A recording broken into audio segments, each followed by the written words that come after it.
ये हमारे सीधे ना बीता तो बोल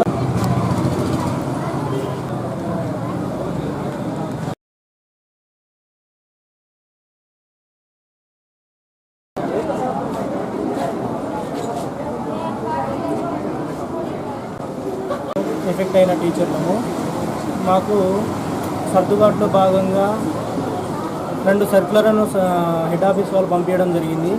అందులో ఉన్నటువంటి గైడ్లైన్స్ ప్రకారం పీజీటీ వాళ్ళను పీజీటీ కానీ ఇవ్వాలి, టీజీటీ వాళ్ళని టీజీటీ కానీ ఇవ్వాలని ఉంది.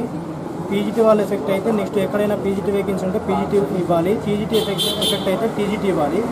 కానీ మన ఆర్సీఓ సారు పీజీటీలో ఎఫెక్ట్ అయిన వాళ్ళకు టీజీటీలో ఎఫెక్ట్ అయిన వాళ్ళకు పీజీటీ ఇవ్వడం వల్ల మాకు అన్యాయం జరుగుతున్నది. మేము గత 15 రోజుల నుండి ఆర్సీఓ ఆఫీస్ నుండి తిరిగినా కూడా కనీసం ఆయన ఆఫీస్లో కూర్చొని కూడా సమాధానం చెప్పలేడు.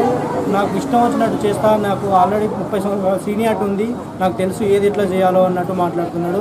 ఇదే విషయం మీద మేము హెడ్ ఆఫీస్ దాకా కూడా వెళ్ళాము. హెడ్ ఆఫీస్లో కూడా యాజ్ పర్ గైడ్లైన్స్లో ఉన్నటువంటి పాయింట్ని పట్టుకొని మీరు అక్కడ ఉంది కదా గైడ్లైన్స్లో ఉన్నటువంటి పాయింట్ ఏముంది, పీజీటీ నుండి టీజీటీ కన్వర్షన్ చేయొద్దు, టీజీటీ నుండి పీజీటీ కన్వర్షన్ చేయొద్దు, మీరు ఆర్సీ తోటి గట్టిగా మాట్లాడితే అక్కడ అవుతుంది అని చెప్పేసి వాళ్ళు అంటున్నారు.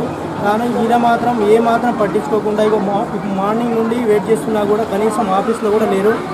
ఇలా అందరూ చాలామంది ఇలానే తిరుగుతున్నారు. మాకు అన్యాయం జరుగుతున్నది. కావున న్యాయం చేయాలి. యాజ్ పర్ గైడ్లైన్స్ ప్రకారం ఫాలో అయ్యి మాకు పోస్ట్ ఇవ్వాలి. గైడ్లైన్స్ ప్రకారం మేము అర్హులము, కానీ మాకు గైడ్లైన్స్ ప్రకారం అర్హులము అయినా కూడా మాకు అన్యాయం జరుగుతున్నది. దీని మీద సంబంధిత అధికారులు స్పందించి న్యాయం చేయాలి. దాని తర్వాత నెక్స్ట్ రూల్ ప్రకారం ఎడ్యుకేషన్ క్వాలిఫికేషన్స్ కూడా చూడాలి. అలా కూడా చూస్తలేరు. కనీసం క్వాలిఫికేషన్ లేని వాళ్ళకు కూడా పోస్టులు ఇచ్చేసి అక్కడ రేపటి పిల్లలకు ఏం పాఠాలు చెప్తారో కూడా అర్థం కావట్లేదు వాళ్ళు వెళ్ళి.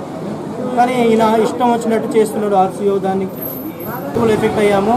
దానికి తోడుగా ఒక బయ్యారాంలో టీజీటీ వేకెన్సీ ఉంది, గూడూరులో వేకెన్సీ ఉంది. క్లియర్ వేకెన్సీగా మాకు ఇద్దరికి ఎఫెక్ట్ అయినాం. ఇద్దరికి 2 వేకెన్సీస్ ఇచ్చేస్తే అయిపోతుంది.